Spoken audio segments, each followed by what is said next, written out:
The rain was relentless, a cold, miserable downpour that hammered against the cracked asphalt of the parking lot, drowning out the distant hum of the highway.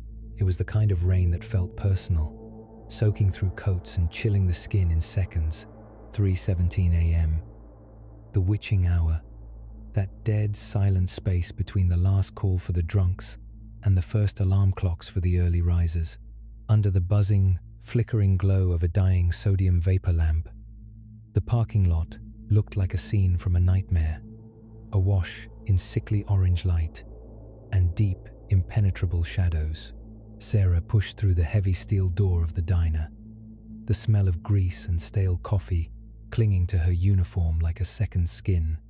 Her back ached, a dull, throbbing knot of tension right between her shoulder blades, the result of a 10-hour shift on her feet, serving truckers and insomniacs who barely looked her in the eye. She fumbled in her purse for her keys, her fingers brushing against a lighter, a pack of gum, a crumpled receipt. The mundane detritus of a normal life. She wasn't thinking about danger. She wasn't thinking about the darkness stretching out beyond the pool of light. She was thinking about her bed. She was thinking about the heating bill sitting on her kitchen table and whether she had enough gas to get home. She stepped off the curb, hunched her shoulders against the wind, and started the long walk toward her car parked in the furthest, darkest corner of the lot. Her sneakers squelched against the wet pavement. It was the only sound in the world, or at least, she thought it was. But beneath the rhythm of the rain, beneath the erratic buzzing of the street lamp, there was something else.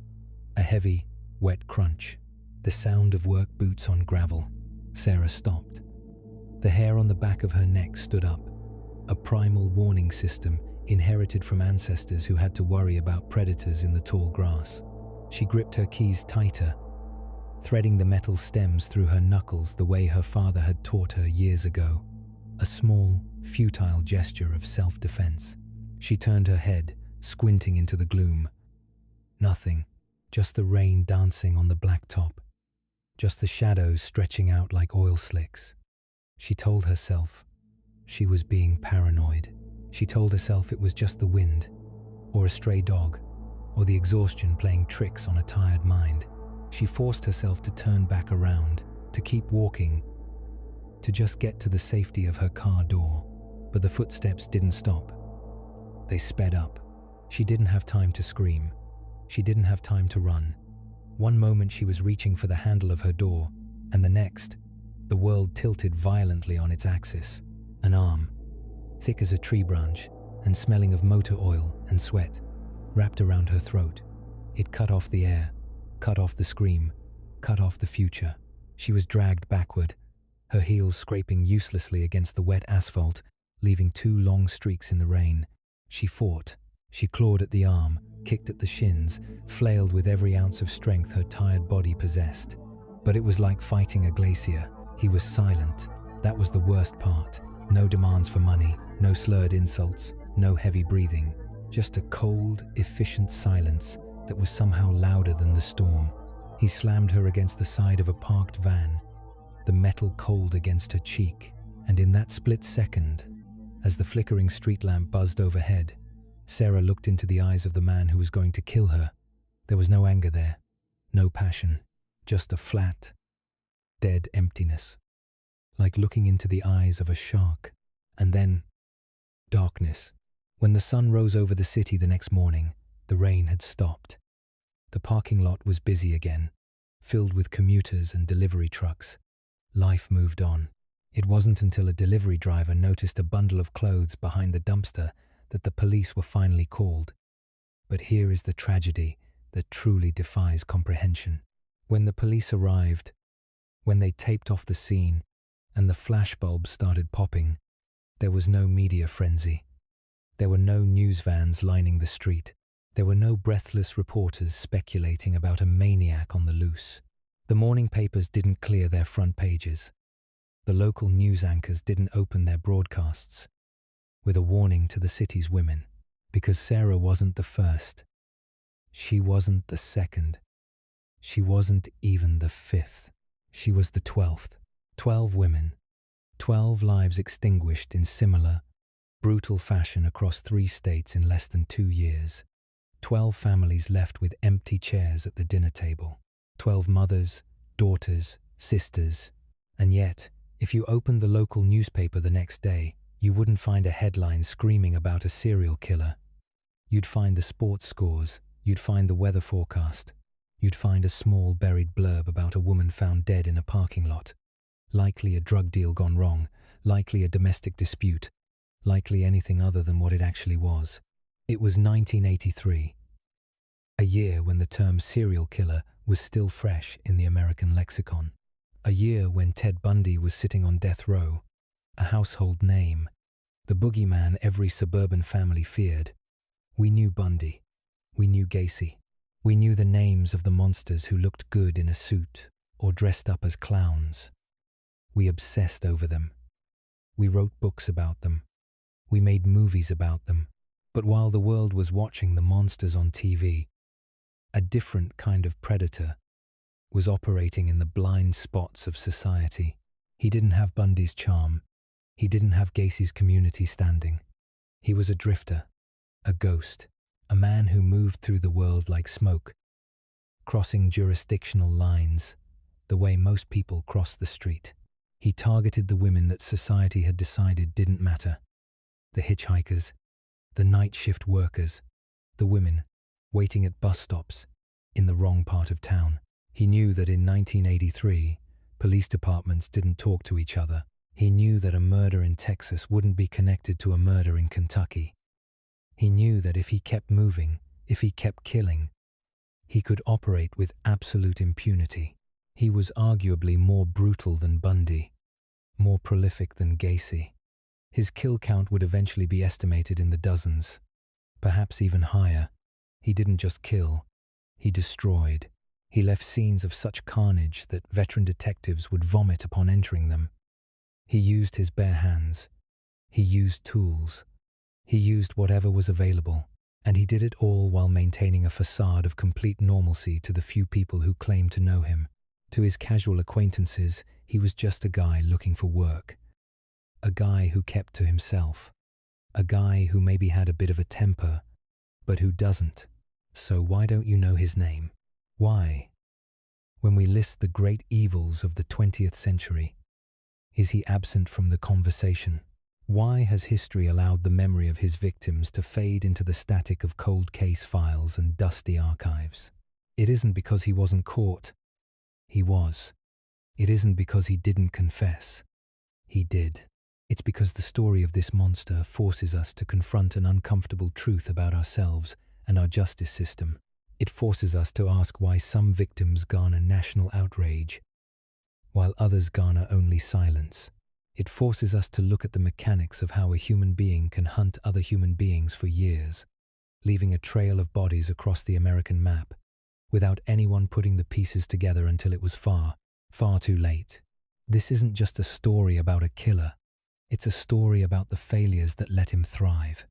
It's a story about the invisibility of evil when it wears a blue collar and drives a beat-up truck. And it starts with a name you should have heard 1,000 times, but probably never have. The interstate highway system is a blood vessel. It stretches across America for 47,000 miles. A vast, grey circulatory system pumping commerce, tourists, and families from coast to coast. For most people, it represents freedom, the open road, the promise of getting somewhere new. But for the predators who hunt in the blind spots of society, the highway isn't a road. It's a river, and they are the sharks swimming in the current, waiting for something helpless to drift by. January 1990. The air outside is biting, the kind of cold that seeps through your coat and settles in your bones. On the shoulder of Interstate 10, just outside of Las Cruces, New Mexico, a young couple stands with their thumbs out. They are tired. They are cold. They are vulnerable. When the massive 18-wheeler slows down, pulling onto the gravel with a hiss of air brakes, they don't see a monster. They see salvation. They see heat. They see a ride. The driver smiles as they climb up into the cab. He is a large man, heavy-set, with thick glasses and a polite, soft-spoken demeanor. He looks like a father, like a grandfather. He tells them his name is Bob. He talks about the weather, about the miles he's covered, about the coffee he just picked up at the last truck stop. The truck rumbles back onto the asphalt, merging into traffic, disappearing into the stream of steel and rubber. And just like that, they are gone. Inside the cab, the heater is blasting. The engine hums a low, hypnotic drone. For a while, everything is normal. But then, the atmosphere shifts. Bob stops talking. His knuckles turn white on the steering wheel. He pulls the truck over in a desolate stretch of desert, miles from the nearest town, miles from anyone who could hear a scream. He turns to the young man, Douglas Siskovsky, and the mask slips. This wasn't a ride. This was a trap. Robert Ben Rhodes was born on the 22nd of November 1945 in Council Bluffs, Iowa. To the outside world, his beginnings were standard fare for the mid-century Midwest. A house, a yard, a family. But inside the walls of the Rhodes household, the air was thick with tension. His father was a brilliant but erratic man, a concert violinist who pushed his children with a severity that bordered on tyranny. Young Robert grew up in an environment where control wasn't just a concept. It was a weapon. Psychologists often look for the triad in the childhoods of serial killers: bedwetting, arson, cruelty to animals. Rhodes didn't fit the classic mold perfectly, but the darkness was there, gestating. He was a watcher, quiet, intelligent. He absorbed the world around him with a detached curiosity, learning early on that if you were polite, if you were unassuming, if you followed the rules on the surface, nobody looked at you too closely. As he grew into adulthood, that ability to blend in became his greatest asset. He tried to live a normal life. He enlisted in the Marines, but like so many others who would later walk down the path of violence, he didn't find the discipline he was looking for. He found a discharge. He tried marriage, twice. Both ended in failure. He drifted through jobs, through relationships, through life, searching for a place where his internal fantasies could coexist with reality. He found it behind the wheel of a truck. Trucking offered Rhodes something he couldn't find anywhere else: absolute autonomy. In the cab of a long-haul truck, he was the king of a tiny, mobile kingdom.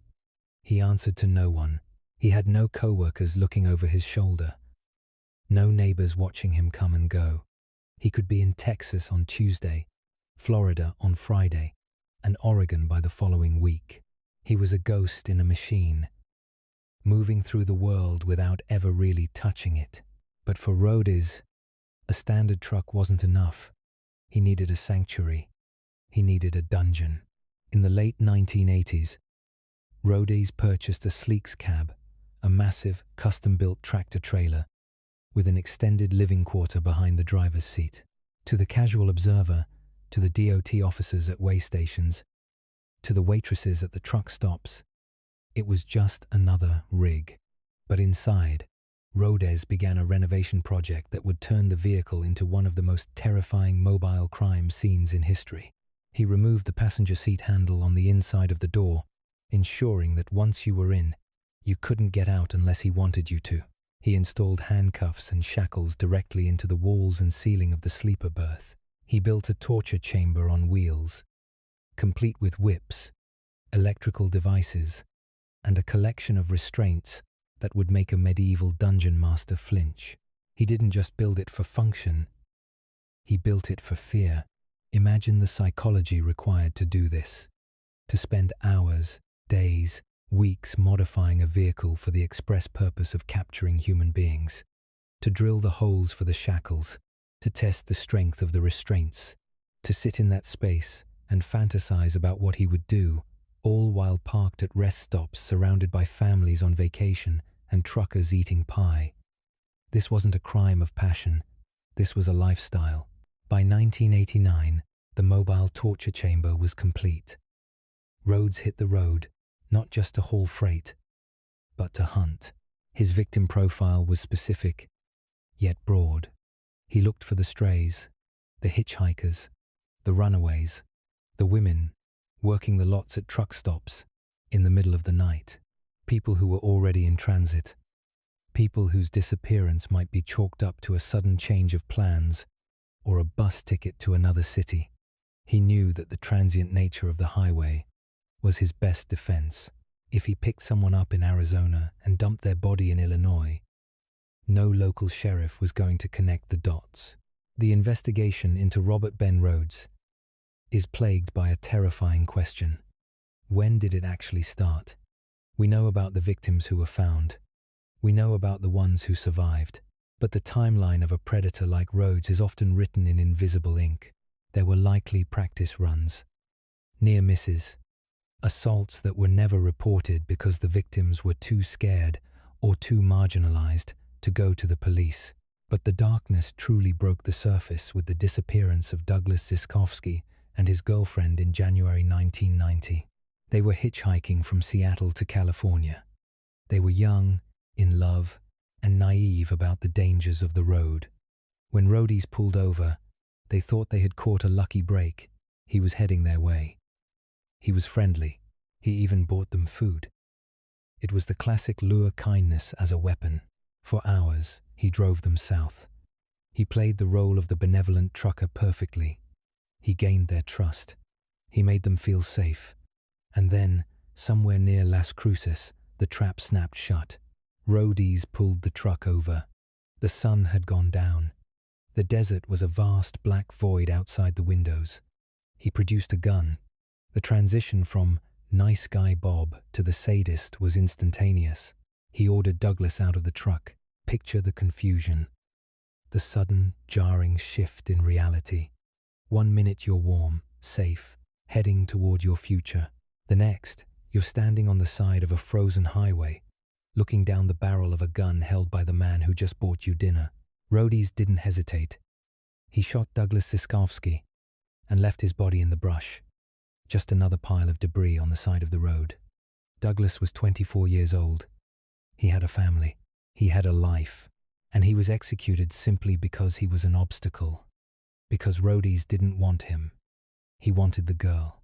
With Douglas gone, Roadies turned his attention to the young woman. He forced her into the back of the cab, into the sleeper berth, into the chamber he had built for this exact moment. He shackled her, he handcuffed her, and then he got back in the driver's seat, put the truck in gear, and drove away. This is the nightmare scenario. Trapped in a moving box, hurtling down the highway at 65 miles an hour, while the man who just murdered your boyfriend sits 5 feet away, humming along to the radio. For days, he kept her, he tortured her, he treated her like livestock, and the whole time he was working. He delivered his loads, he signed shipping manifests, he interacted with dock workers and shipping clerks. He was the picture of the blue-collar American worker, doing his job, earning his keep. Meanwhile, a woman was chained to the wall of his truck, just a few feet away behind a curtain. The compartmentalization is chilling. To be able to switch between the mundane tasks of a truck driver checking tire pressure, filling out logbooks, drinking coffee, and the monstrous acts of a serial killer requires a mind that has completely severed the link between action and morality. Rhodes didn't just lack empathy. He viewed other human beings as accessories to his fantasy. They were props, toys. He eventually dumped the woman, alive but shattered, near a military base in Texas. Why he let her live is a mystery that psychologists have debated for years. Perhaps he got what he wanted. Perhaps he enjoyed the idea of her living with the terror. Or perhaps he simply wanted to clear the deck for the next one. Because there was always a next one. Just weeks later, in February 1990, a 14-year-old girl named Regina K. Walters disappeared from Pasadena, Texas. Regina was a runaway, a girl who had fallen through the cracks of the system. She was exactly the kind of victim Rhodes preferred. Young, disconnected, and desperate for a way out. She vanished into the ether. No witnesses, no clues. Just a girl who was there one day and gone the next. Rhodes had picked her up. And for Regina, the horror would last much longer than a few days. He didn't just kill her, he kept her. He cut her hair. He made her wear a black dress and high heels. He took photographs of her, hundreds of them. In these photos, which were later recovered by police, you can see the progression of terror in her eyes. You can see the hope draining away, replaced by a hollow, haunting resignation. He drove her around the country for weeks. He took her to Barnes in Illinois. He took her on the road. He created a twisted domestic reality where she was his captive, his doll, his possession. In one particularly harrowing photo, Regina is seen cowering in the corner of a barn, her hair chopped short, wearing the dress he forced her into. She is looking up at the camera, at him. There is no fight left in her face, just pure, distilled fear. It is a portrait of a soul being eroded, piece by piece. This was Rhodey's pattern. He didn't just want to kill, he wanted to own. He wanted to strip away the identity of his victims until they were nothing but reflections of his own desires. He wanted them to be completely dependent on him for food, for water, for their very existence. He was playing God in an 18-wheeler. During this period, the bodies of other women were turning up along the interstates. Jane Does found in ditches, in fields, under overpasses.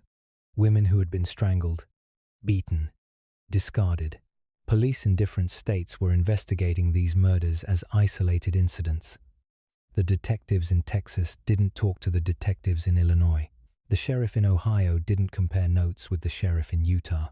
The system was fragmented, broken by jurisdictional lines that Rhodey's crossed with impunity. He knew where the cracks were. He lived in them. In the psychology of mobile serial killers, the vehicle is often described as an extension of the self. For Rhodes, the truck was more than that. It was his world. It was the only place where he felt powerful. Outside the truck, he was just a heavy-set man with glasses, another face in the crowd at the buffet line. Inside the truck, he was the master of life and death. This power dynamic is what drove him. It wasn't just about the physical act of violence. It was about the duration of control. He wanted the fear to last. He wanted the dominance to stretch out over miles and miles of asphalt. Every mile marker he passed with a victim in the back was a testament to his cleverness, his superiority, and he was getting bolder. By April of 1990, Rhodes was prowling the I-10 corridor again. He was confident. He had gotten away with murder. He had gotten away with torture. He had proven to himself that the police were too slow, too disorganized to catch a predator who never stayed in one place. On the 1st of April 1990, an Arizona Department of Public Safety officer named Mike Miller was on patrol. It was the graveyard shift. The highway was quiet, a long ribbon of darkness stretching toward the horizon. Miller saw a truck parked on the shoulder, its hazard lights flashing. It was a routine stop, a welfare check. Maybe the driver had blown a tire. Maybe he was asleep. Or maybe, just maybe, something was wrong. Miller pulled his cruiser up behind the truck. The red and blue lights cut through the night, reflecting off the chrome of the massive rig.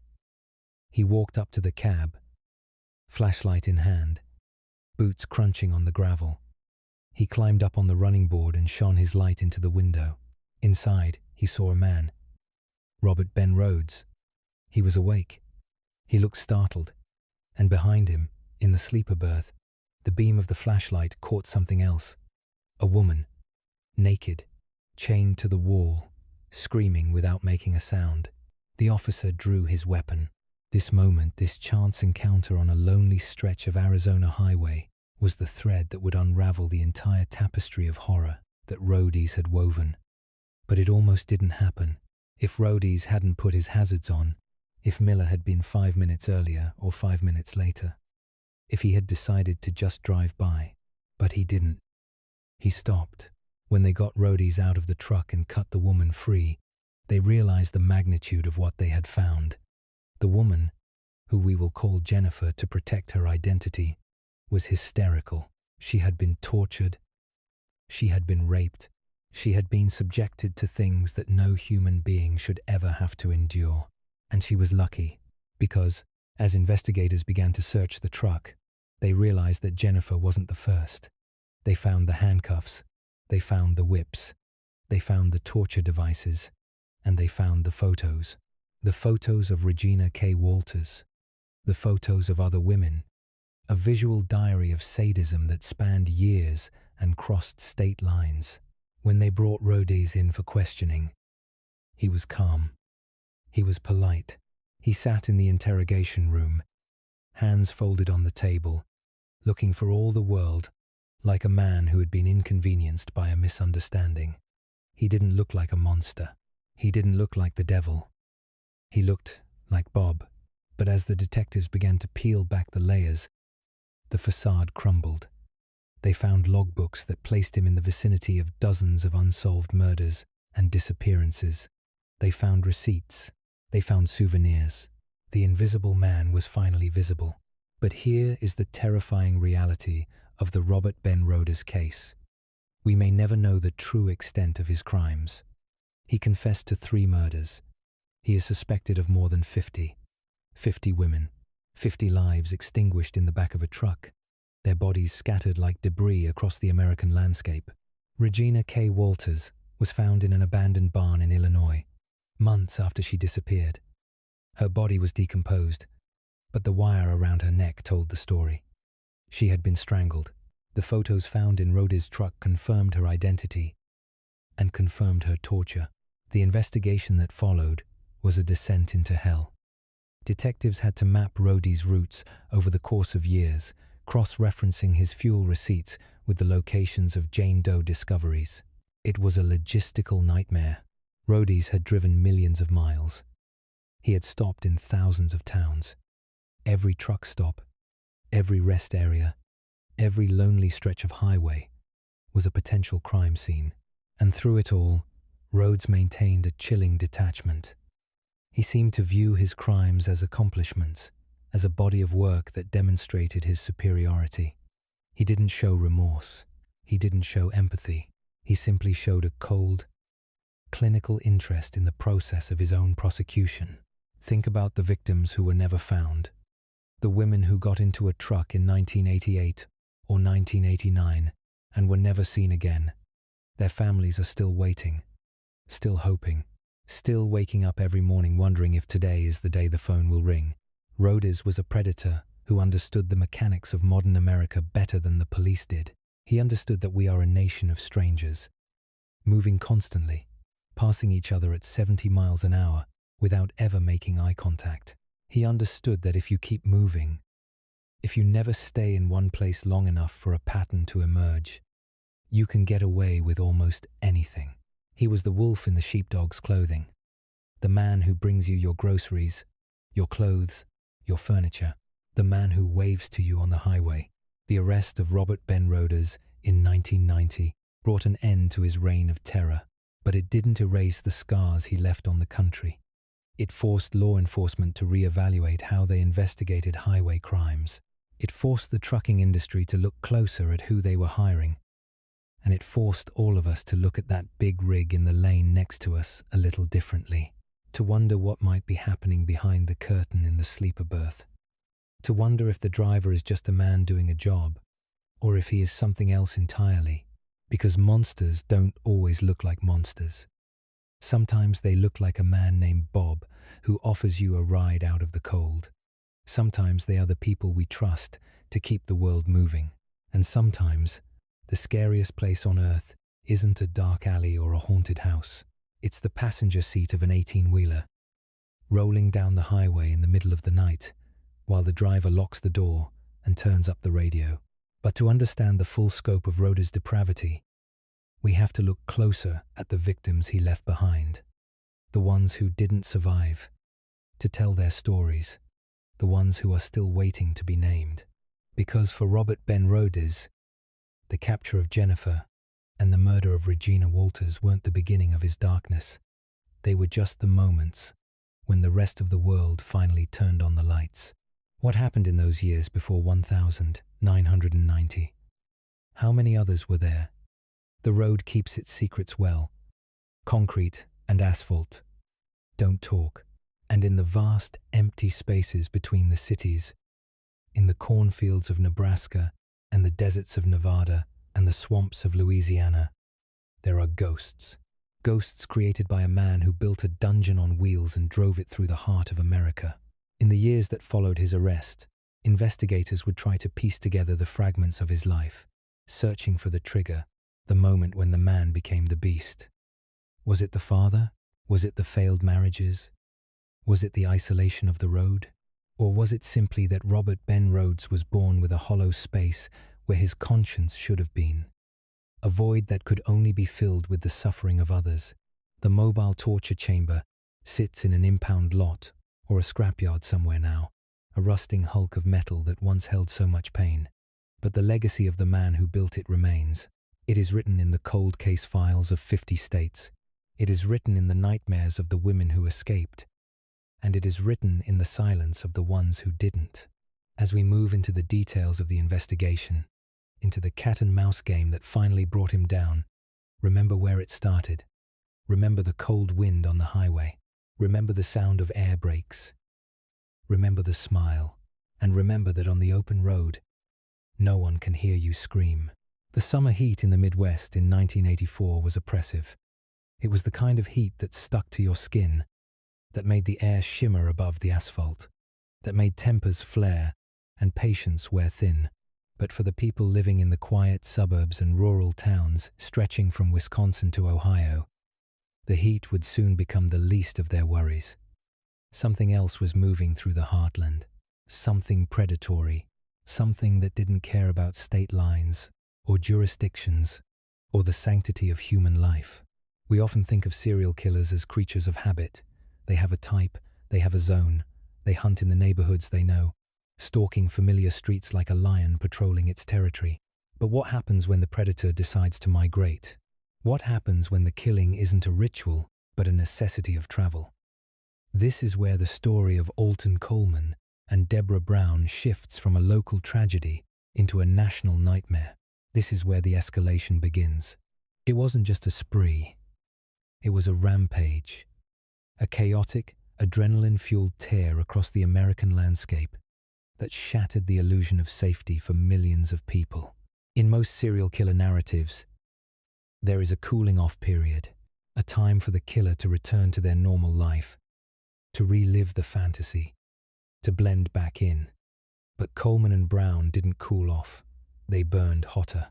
They moved with the speed of a wildfire, consuming everything in their path, leaving destruction in their wake before anyone realized they had even been there.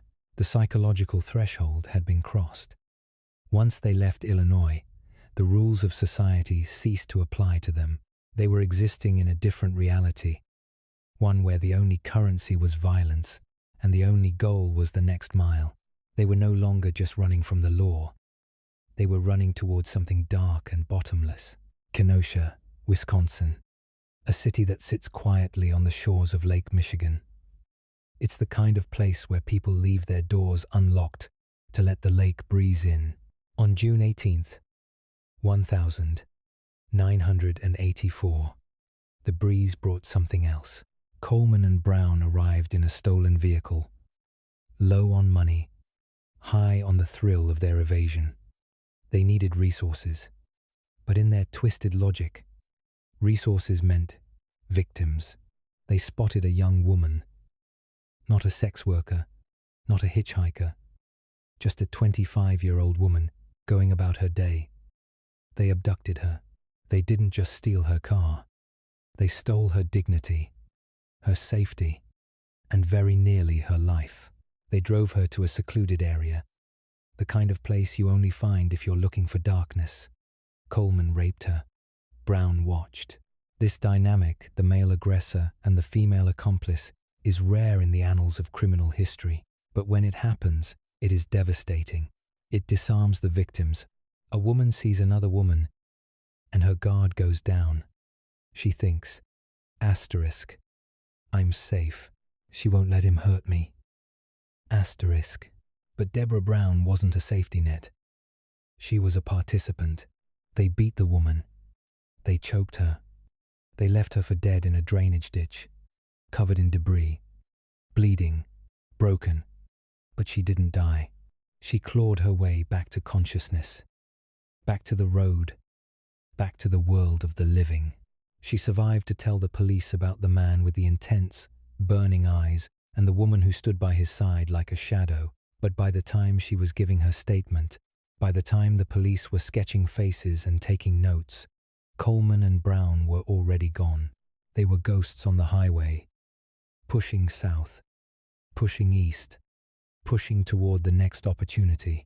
The car is the killer's castle. In a spree killing, the vehicle becomes the center of the universe.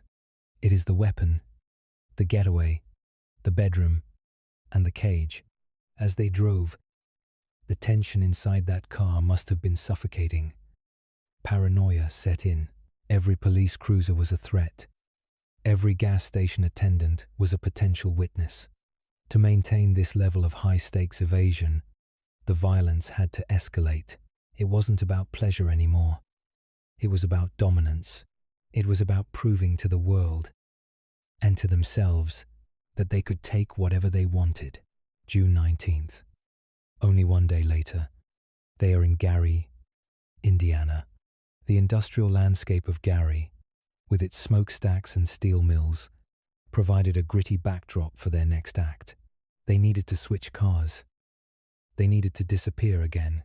They found 7-year-old Tamika Turks and her 9-year-old aunt, Annie Hilliard. 2 children, innocence in its purest form. Coleman and Brown approached them with a ruse. They were friendly. They were polite. They were the nice couple who just needed some help. Or perhaps they offered the girls something candy, a ride, a few dollars. The specific lure doesn't matter as much as the result. The girls trusted them. They got into the car. Imagine the terror of that realization.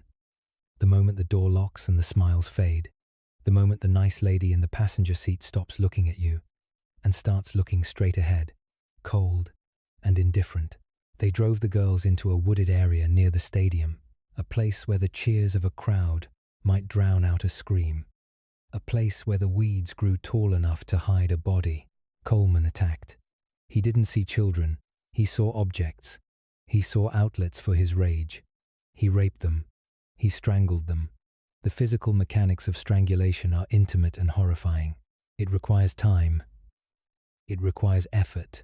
You have to look into the eyes of your victim as the light goes out. Coleman didn't flinch. He killed Tamika Turks. He left her small body in the underbrush, discarded like a wrapper. He tried to kill Annie. He choked her until she went limp, until he was sure she was dead.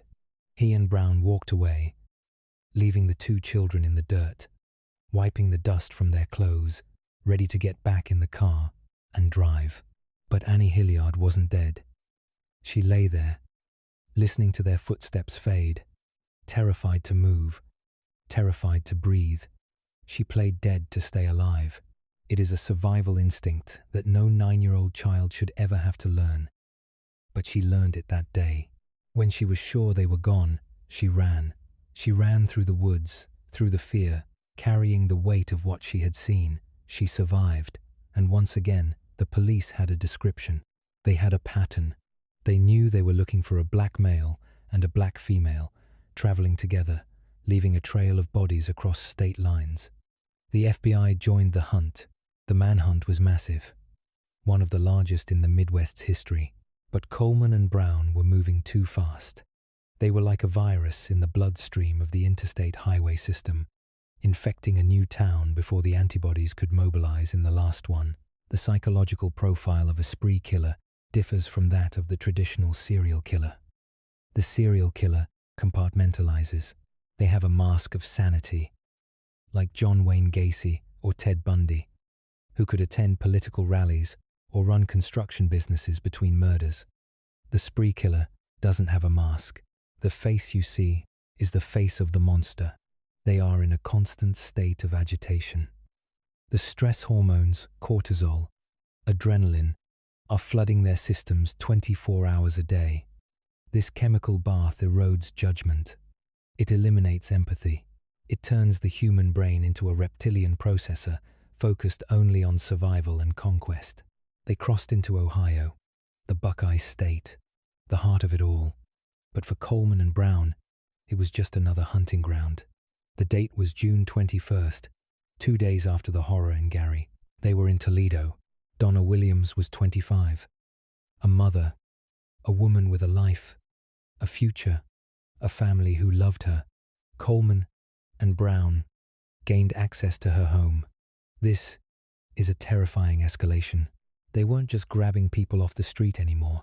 They were invading the sanctuary of the home. They broke in. They tied her up. The intimacy of a home invasion murder is distinct. This is where you sleep. This is where you eat. This is where you feel safe from the world. To have that violated is a psychological torture that begins before the physical violence even starts. Coleman strangled Donna Williams. He used a ligature, a cord, a rope, something he had ready. He killed her in her own house, while Brown ransacked the place for valuables. Think about that division of labor. One is ending a human life, squeezing the breath out of a young mother. The other is looking for cash, for jewelry, for anything they can pawn for gas money. It speaks to a profound dehumanization. Donna Williams wasn't a person to them. She was a resource to be harvested. They left her body and stole her car. A pattern was emerging. Kill the owner, take the vehicle, drive until it runs out of gas or gets too hot. Then find a new victim and repeat the cycle.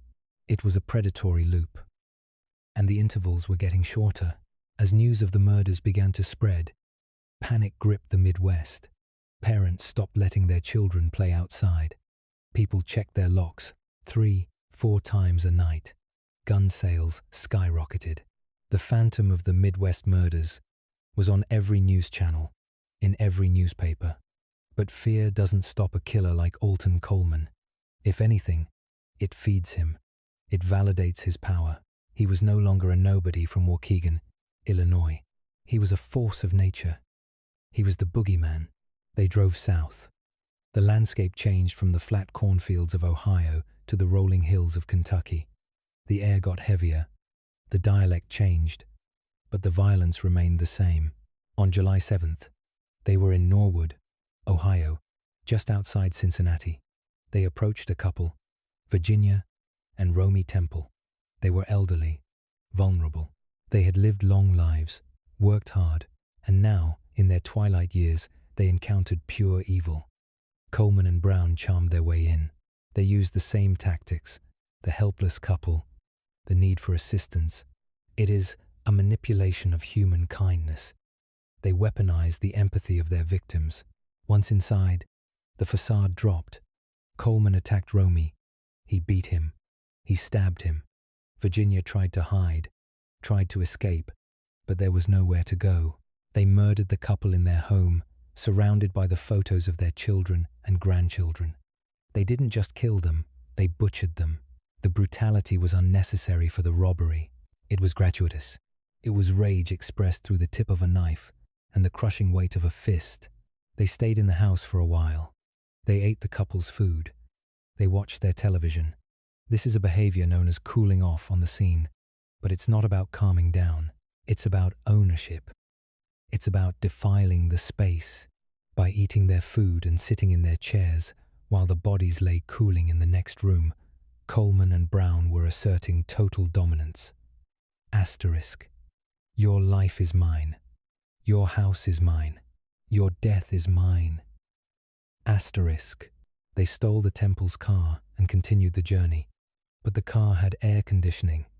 It had a radio. It was a comfortable ride for 2 people, with blood on their hands.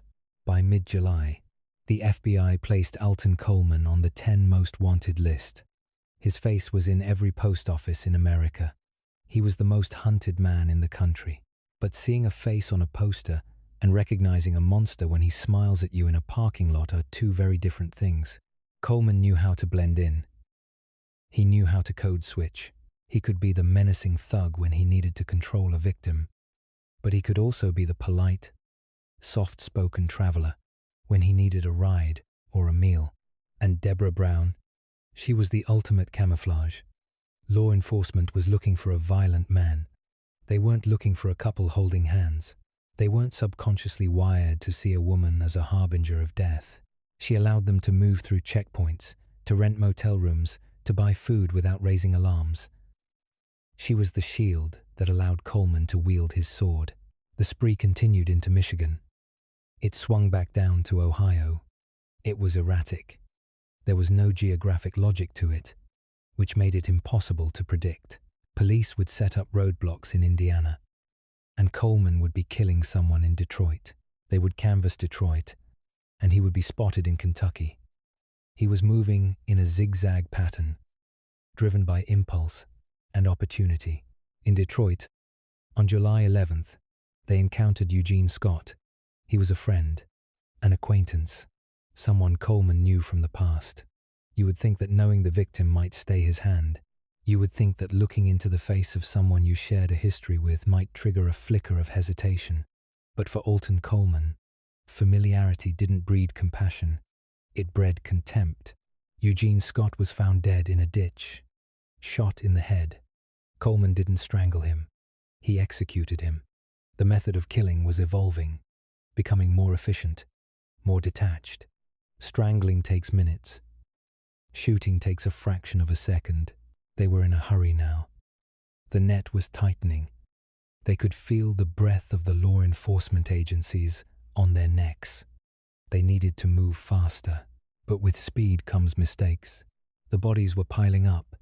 Vernita Wheat, Tamika Turks, Donna Williams, Virginia, and Romy Temple, Eugene Scott, and so many others who were assaulted, beaten, and left for dead, but survived to carry the scars forever.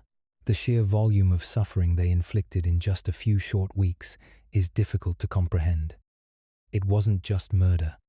It was a campaign of terror. Every time they stopped, someone died. Every time they needed gas, someone bled. They were consuming human lives like fuel. As July wore on, the psychological strain on Coleman and Brown began to show.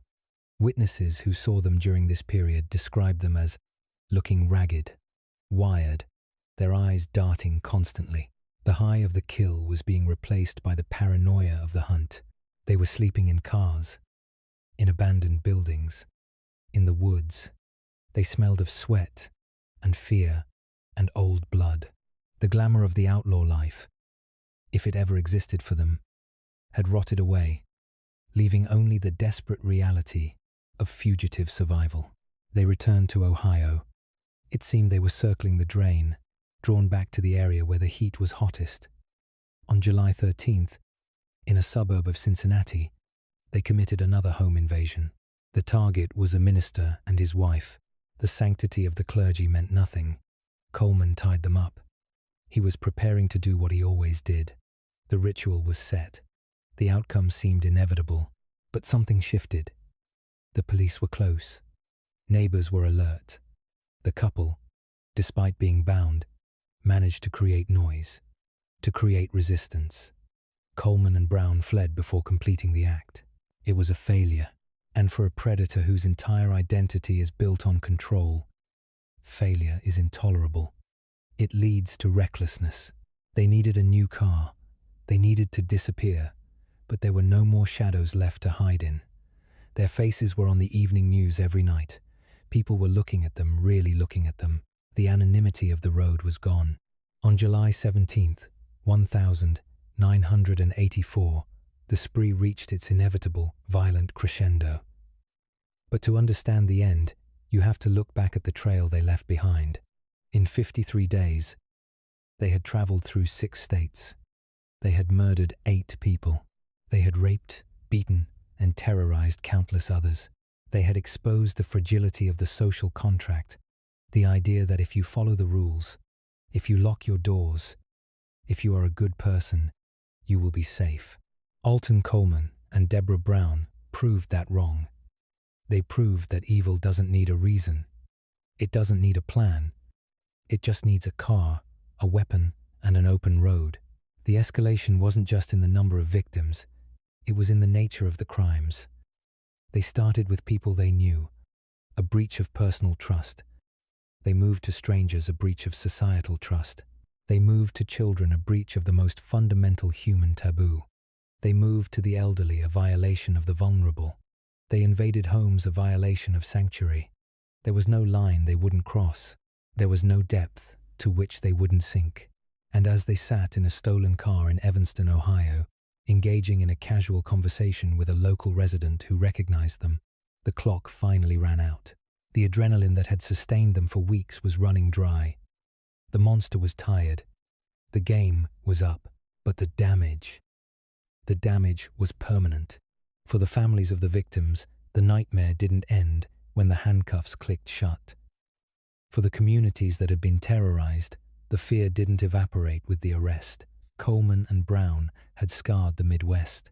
They had changed the way people looked at hitchhikers, at strangers in need, at the dark corners of their own towns. They had shown the world that a serial killer isn't always a lone wolf hiding in the shadows. Sometimes they are a couple. Sometimes they are driving the car right next to you on the highway. Sometimes they are smiling. And the most terrifying part of their cross-country spree wasn't just the violence, it was the randomness. It was the realization that there was no pattern to avoid, no profile to watch out for. You didn't have to be a sex worker, or a runaway, or a drug addict to be a victim. You just had to be there. You just had to be home. You just had to be alive. As the police closed in on that hot July day, Alton Coleman and Deborah Brown were no longer the hunters. They were the prey. But the legacy of those 53 days would linger like smoke in a closed room, choking the breath out of everyone who remembered the summer when the Midwest became a killing field. But before the trial, before the media circus, before the electric chair would cast its long shadow over Alton Coleman's future, there was still the matter of the arrest.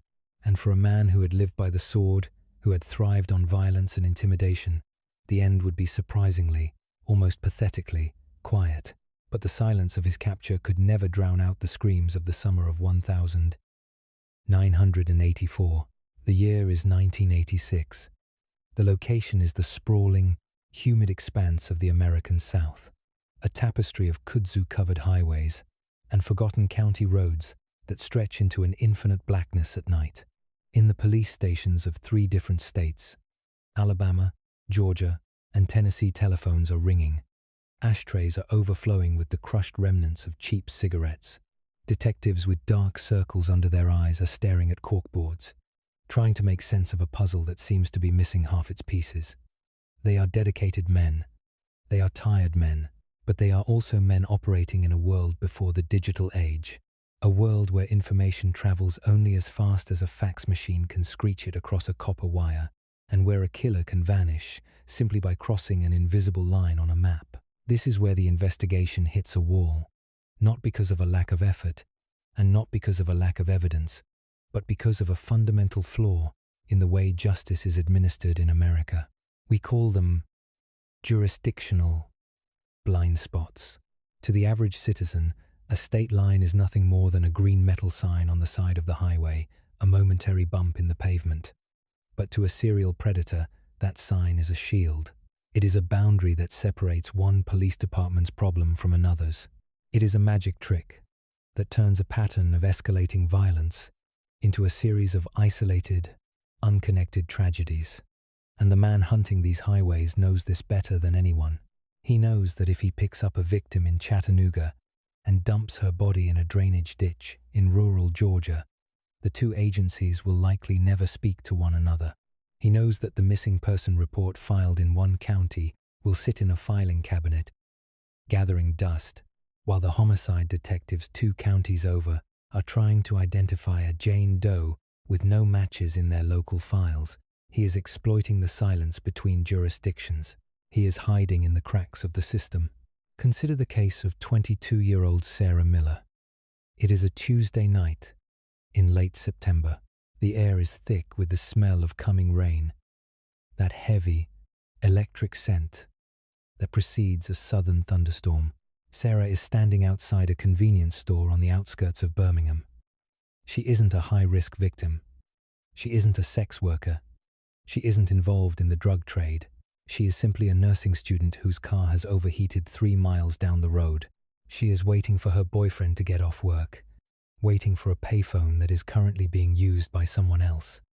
She is ordinary. She is relatable. She is you.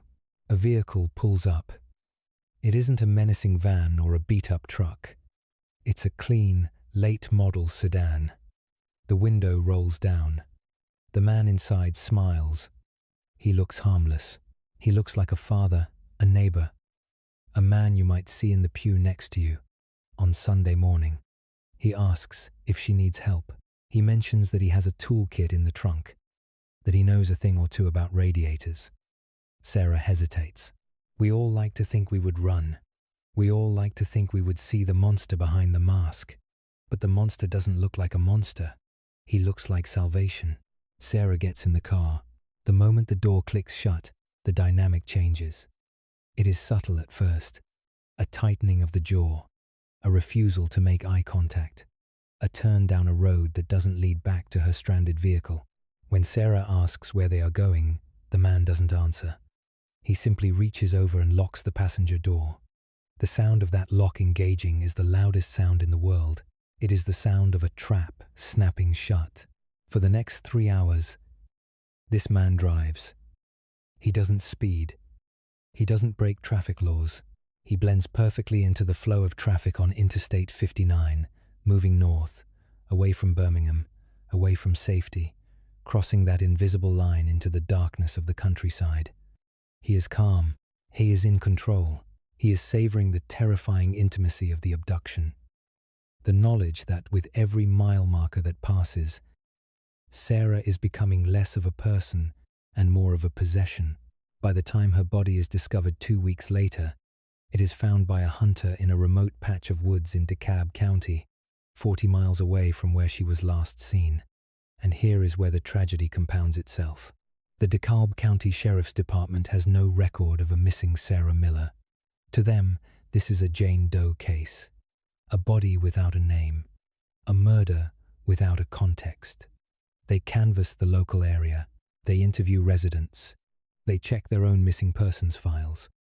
They find nothing. Meanwhile, back in Birmingham, Sarah's family is living a waking nightmare. They are printing flyers. They are harassing the local police captain. They are searching the roadside near her abandoned car. But the Birmingham police are looking for a missing woman, not a murder victim.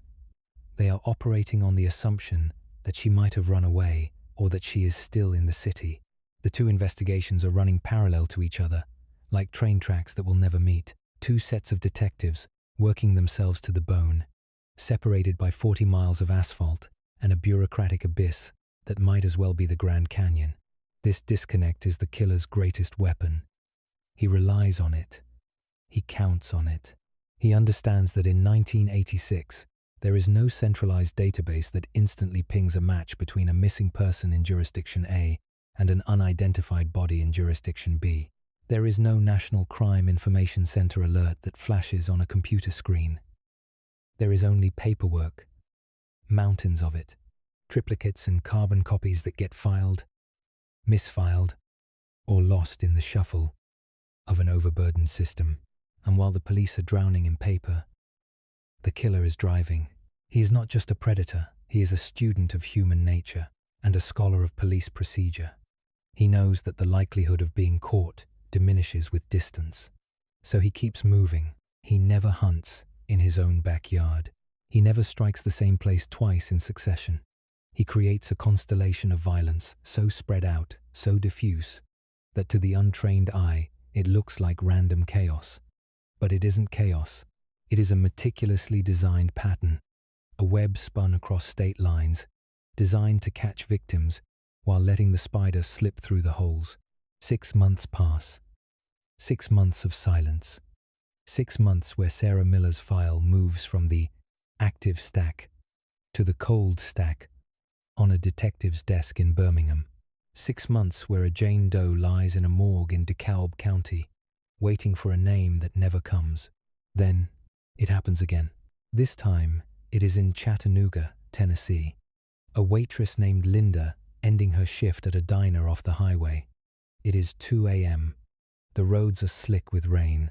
She is walking to her car in the back lot, counting her tips, tired, ready for sleep. She never makes it to her vehicle. Her purse is found the next morning, spilled open on the asphalt, the coins glinting in the harsh morning light. But Linda is gone. The Chattanooga police mobilize quickly. They are good detectives. They scour the scene. They find tire tracks. They find a witness who saw a sedan leaving the lot in a hurry. But once again, the trail goes cold at the county line. The killer didn't stay in Tennessee. He drove south, back into Georgia, back into that jurisdictional gray zone where he feels most comfortable. Linda's body is found 3 weeks later in a swampy area of Walker County, Georgia. And just like before, the connection isn't made. The Walker County authorities see a murder, but they don't see the pattern. They don't know about Sarah Miller in Alabama. They don't know about the Jane Doe in DeKalb County. They see a singular, tragic event. They don't see the serial nature of the crime because they are looking at a single piece of the puzzle through a magnifying glass, unaware that the puzzle is the size of 3 states. This is the frustration that haunts the few investigators who suspect something bigger is happening. Men like Detective Ray Mitchell of the Georgia Bureau of Investigation. Mitchell is an old-school lawman, the kind who wears a fedora without irony and keeps a bottle of antacid in his desk drawer. He has a feeling in his gut, a nagging suspicion that the body found in Walker County is similar to one he heard about at a conference in Alabama a year ago. The ligature marks are the same. The way the body was posed is the same. The absence of sexual assault evidence, despite the obvious sexual motivation of the crime, is a unique signature. Mitchell tries to pull the threads together. He spends hours on the phone, calling sheriffs in rural counties, asking if they've had any similar cases. He is met with resistance. He is met with territorial defensiveness. "We handle our own," a sheriff tells him. "We don't need the state coming in here telling us how to work a murder." It is ego. It is pride. It is the human element of law enforcement that often gets overlooked in the retelling of these stories. Detectives are possessive of their cases. They want to be the ones to solve them. Sharing information means sharing credit. Or worse, admitting that they need help. And while these turf wars play out in fluorescent-lit offices, the killer is washing his car. He is going to work. He is eating dinner with his mother. He is living a life that looks completely unremarkable from the outside. He is emboldened now. The silence from the authorities is his permission slip. He realizes that he is invisible. He realizes that as long as he keeps moving, as long as he keeps crossing those lines, he is untouchable. The investigation isn't just stalled. It is fractured. It is broken into a dozen different shards, each one sharp and painful, but useless on its own. And there is another factor at play here, something darker and more uncomfortable to admit. It is the nature of the victims he is now beginning to target.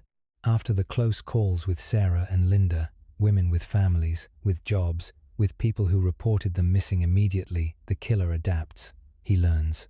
He shifts his focus to the women standing on the corners of truck stops, the hitchhikers with their thumbs out on the on-ramps, the runaways who have already fallen through the cracks of society. He targets the women who, in the cruel parlance of the time, are considered NHI, no humans involved. It is a derogatory, dehumanizing police slang used to describe crimes against sex workers, drug addicts, and transients. When these women go missing, the urgency is different. The media doesn't descend. The flyers don't get printed. The investigation is often perfunctory, written off as a lifestyle consequence rather than a predatory abduction. This bias creates an even larger blind spot. Now, not only is the killer using geography to hide, he is using society's indifference as camouflage. He can operate with near impunity because he knows that the disappearance of a sex worker in one county will barely register in the next. He is hunting in a population that has already been deemed invisible. Let's look at the timeline. Between 1986 and 1988, bodies begin appearing with alarming regularity along the Interstate 75 and Interstate 59 corridors. A Jane Doe in Catoosa County, a Jane Doe in Dade County, a woman known only as Peaches found in a ravine in Tennessee. Each one strangled, each one dumped in a remote location near an exit ramp, each one stripped of identification. The killer is stripping them of their names, their histories, their humanity. He is turning them into objects, into mysteries that clog the gears of the justice system, and he is doing it with a terrifying efficiency. He has a kit in his trunk: rope, duct tape, a hunting knife, clean clothes. He has ritualized the process.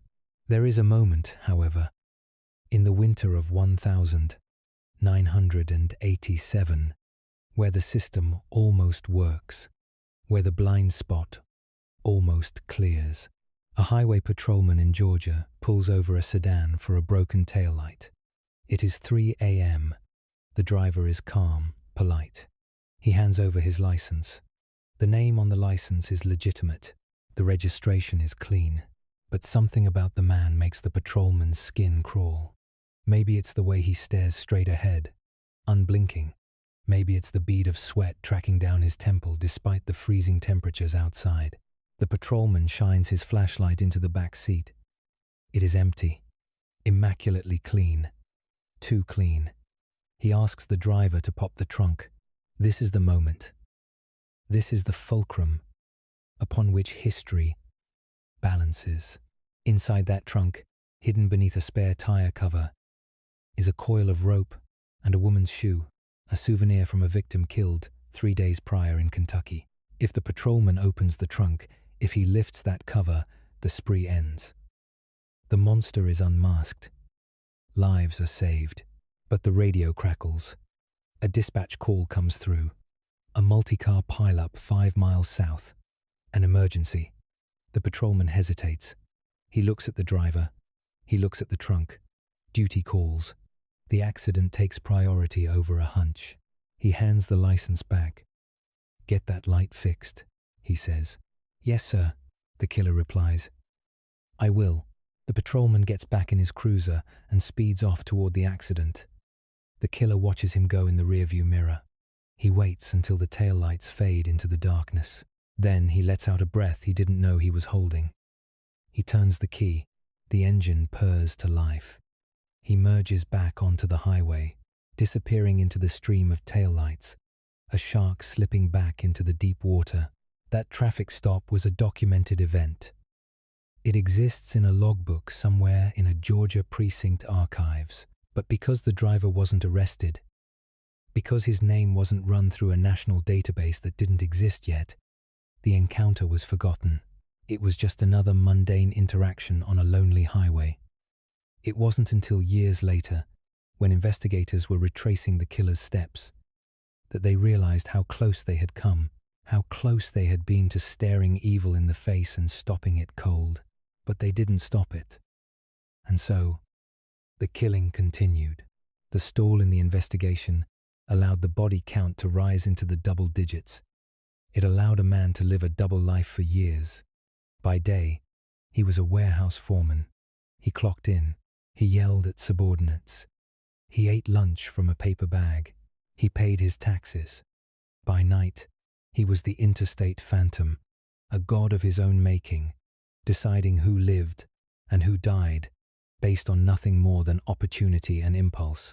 It wasn't until a task force was finally assembled in 1989, the Regional Homicide Task Force, that the scope of the horror began to come into focus.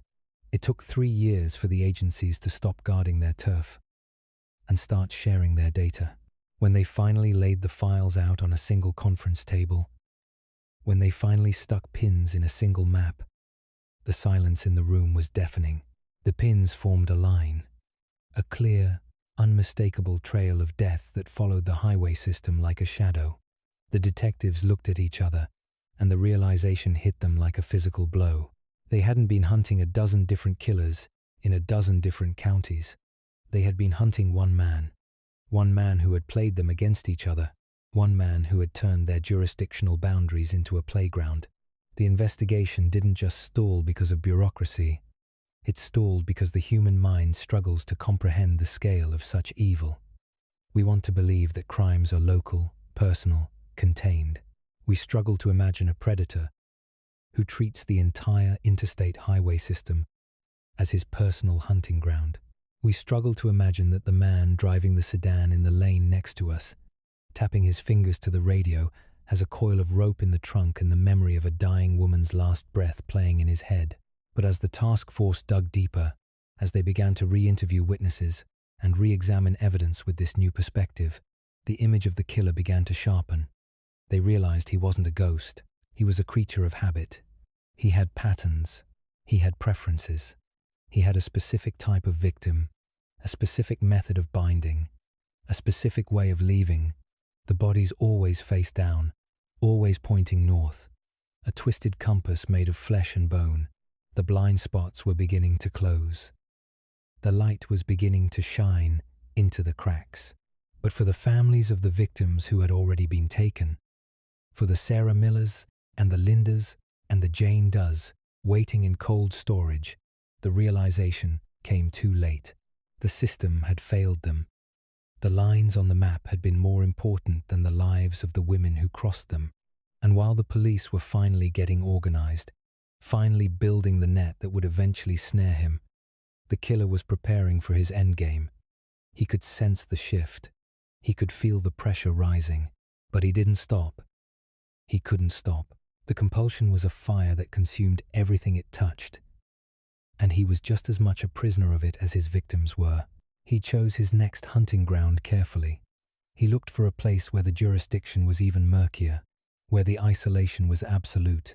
He looked west, to the vast, empty stretches of the Panhandle, to the places where the radio static is the only sound for miles. He checked his tires. He checked his oil. He put his toolkit in the trunk. The investigation had stalled, yes, but the killer was just shifting gears.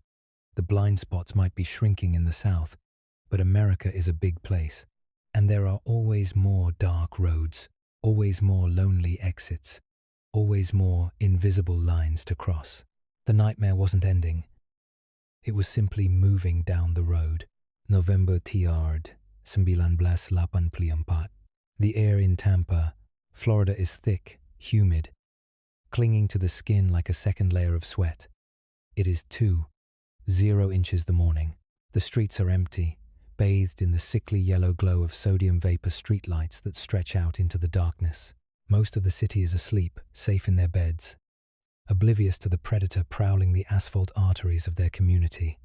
But for 17-year-old Lisa McVeigh, the night is far from over. She is pedaling her bicycle home after a shift at Krispy Kreme, her mind lightly drifting to the mundane concerns of a teenager.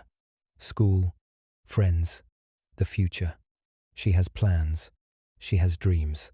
She is days away from turning 18, days away from adulthood, days away from escaping a troubled home life that has already forced her to grow up far too fast. She doesn't know that she is being watched. The car approaches from behind. A large, dark vehicle. A Dodge Magnum. It moves slowly, the tires humming against the pavement, the engine a low, predatory growl. Lisa hears it, perhaps glances over her shoulder, but in 1984, the concept of a stranger snatching you from your bike feels like something from a movie, not reality, not here, not to her. Then the car swerves. In an instant, the world tilts. The metal of the bumper strikes the rear wheel of her bike, sending Lisa crashing to the cold, hard ground.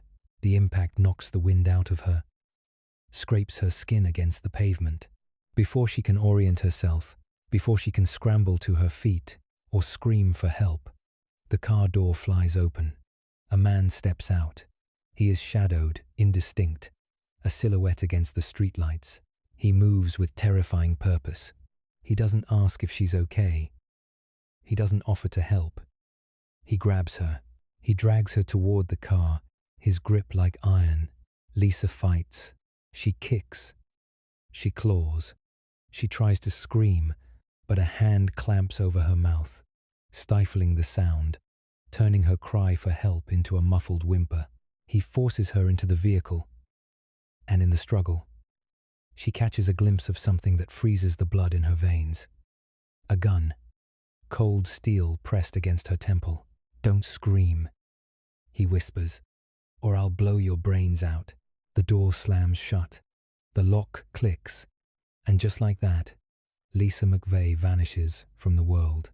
What follows is a descent into a nightmare that defies comprehension. The man behind the wheel is Bobby Joe Long, though Lisa doesn't know his name yet. She only knows him as the monster who has taken control of her existence. He blindfolds her, plunging her into a terrifying darkness where her other senses sharpen to a painful degree.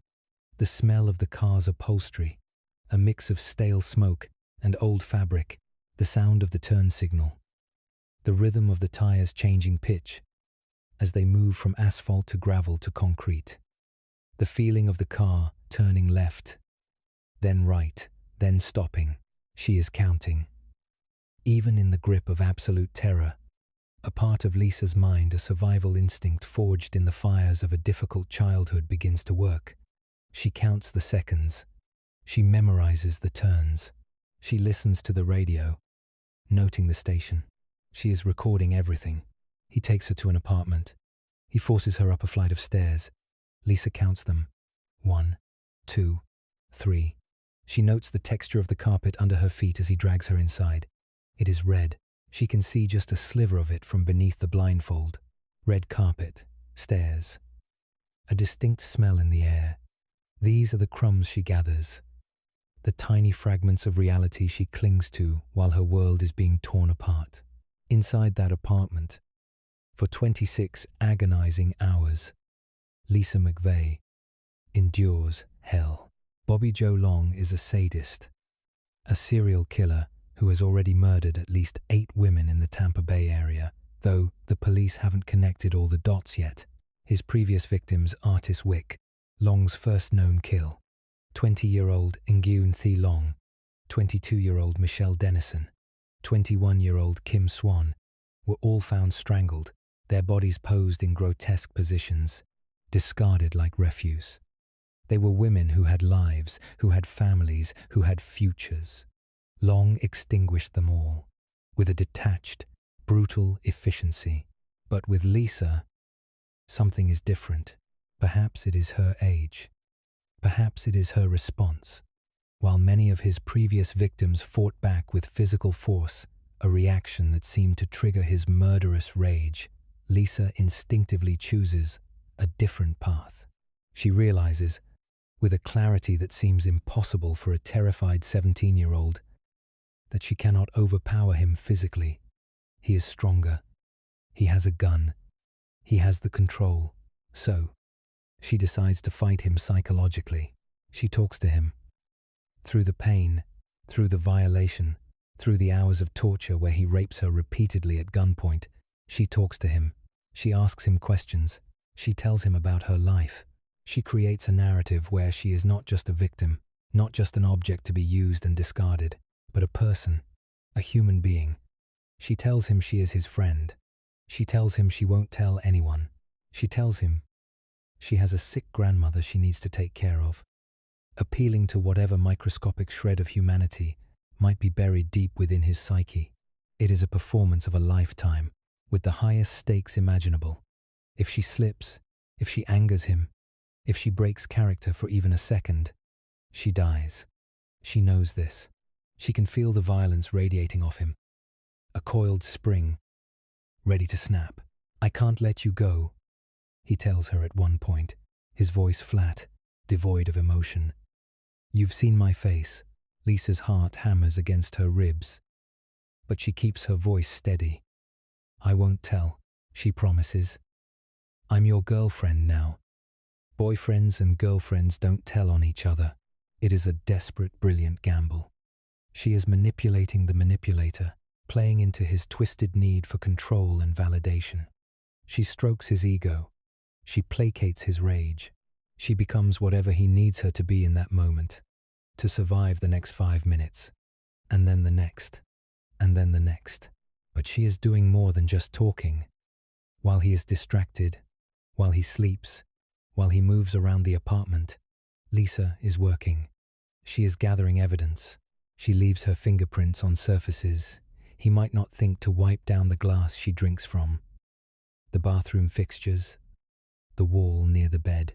She pulls strands of her own hair out and tucks them into the crevices of the furniture, leaving biological markers of her presence. She is turning herself into a living, breathing crime scene. At one point, he takes the blindfold off. He forces her to look at him. He wants to see the fear in her eyes, wants to savor his power. Lisa looks. She forces herself to look. She memorizes the topography of his face. The thinning hair, the pockmarked skin, the cold, dead eyes. She notes the layout of the apartment, the furniture, the view from the window. Every detail is filed away in her mind, locked in a vault that she prays she will live long enough to open. November 4th, 1984. The sun has risen and set again. 26 hours have passed. Lisa is exhausted, battered, traumatized beyond measure, but she is alive. And then the impossible happens. Bobby Joe Long, the man who has strangled women with ropes, who has bludgeoned them, who has left a trail of bodies across Hillsborough County, makes a decision that defies all logic. He decides to let her go. Maybe he believes her promises. Maybe her psychological maneuvering has short-circuited his killing ritual.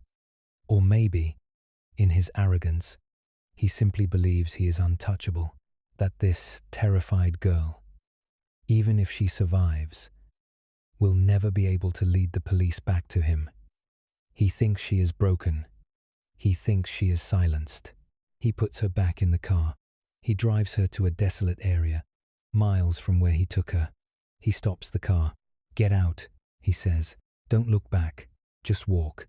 Lisa steps out of the car. Her legs are shaking so badly she can barely stand.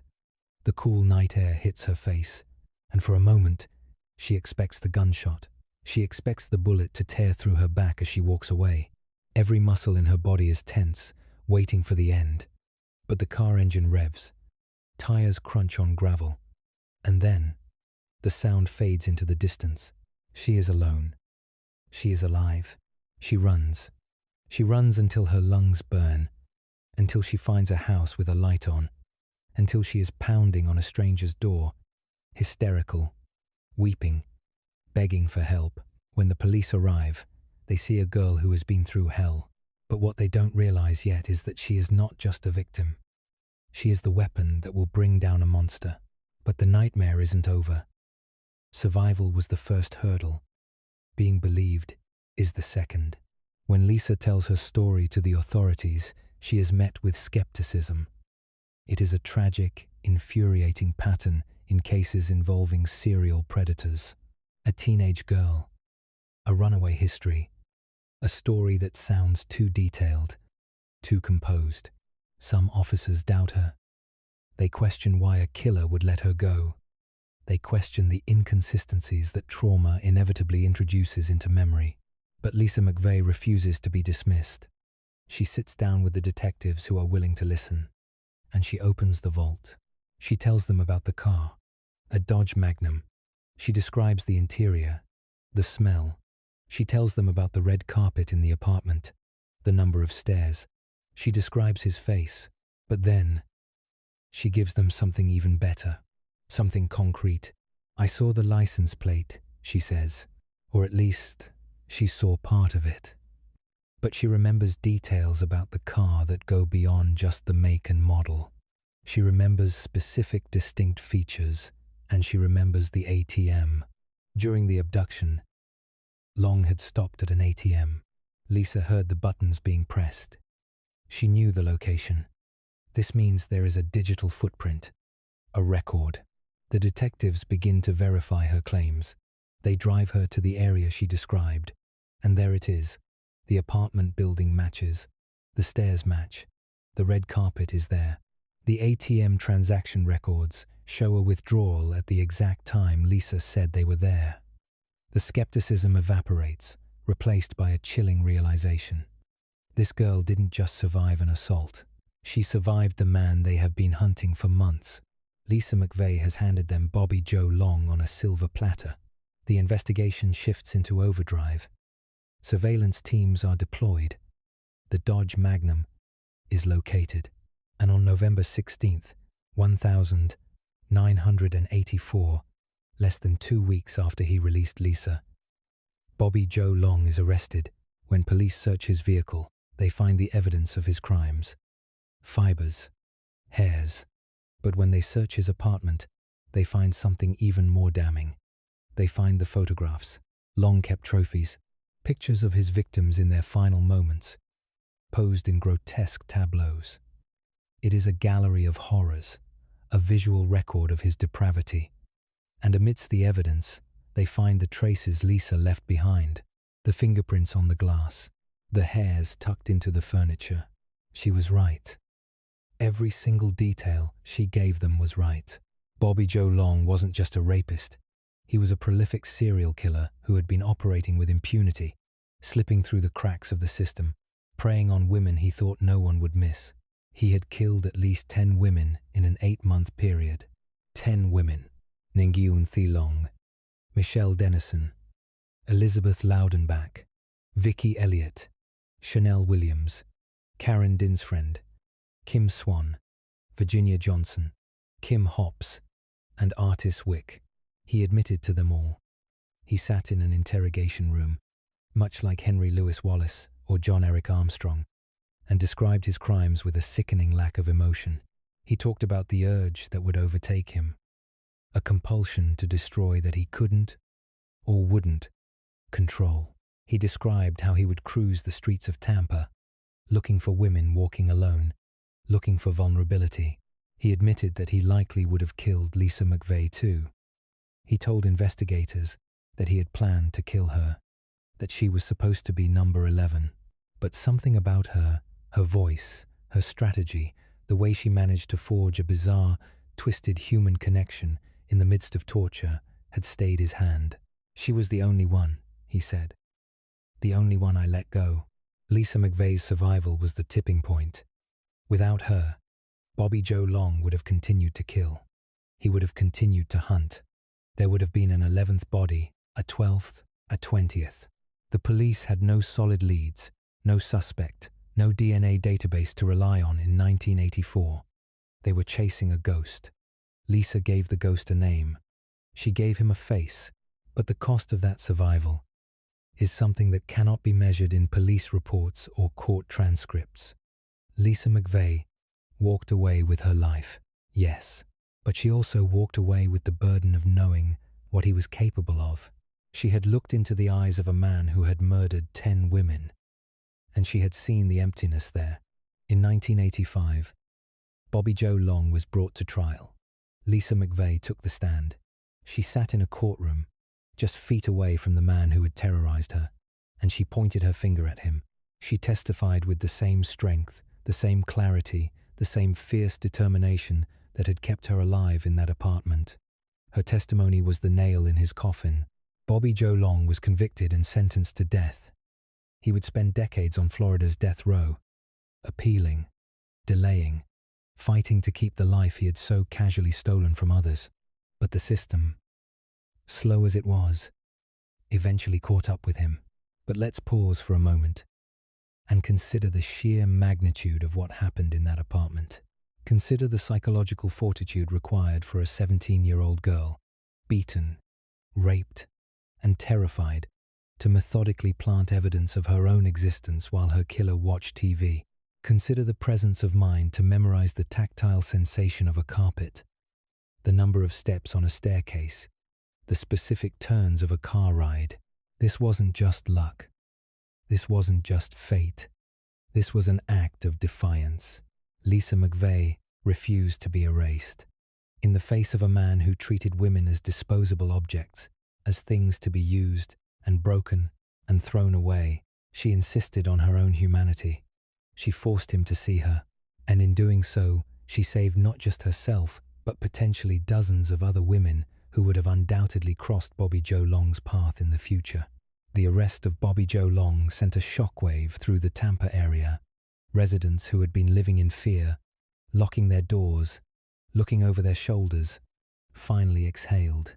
The monster was in a cage, but for the families of the 10 women who didn't survive, the relief was tempered by agonizing grief.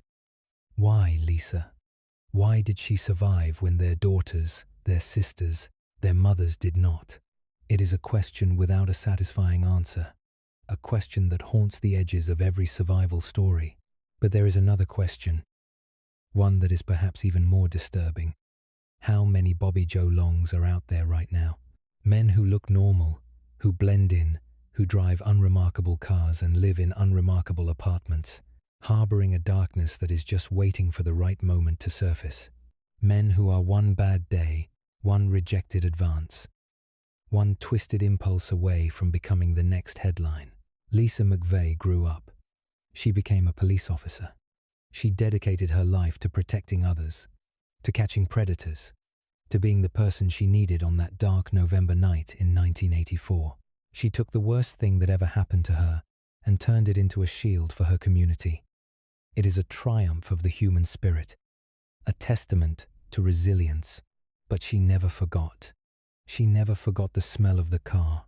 She never forgot the feel of the gun against her temple. And she never forgot the faces of the women who didn't make it home. Bobby Joe Long was executed by lethal injection on May 23, 2019. Lisa McVey was there. She watched him die. She watched the life leave the body of the man who had tried to extinguish hers. And when it was over, when the heart monitor flatlined and the room went silent, she finally, truly, let go. The tipping point had finally resolved. The balance had been restored. But the scars, the invisible maps of trauma etched into the psyche remain. They always do. Because monsters are real. They don't live under the bed. They don't live in closets. They drive Dodge Magnums.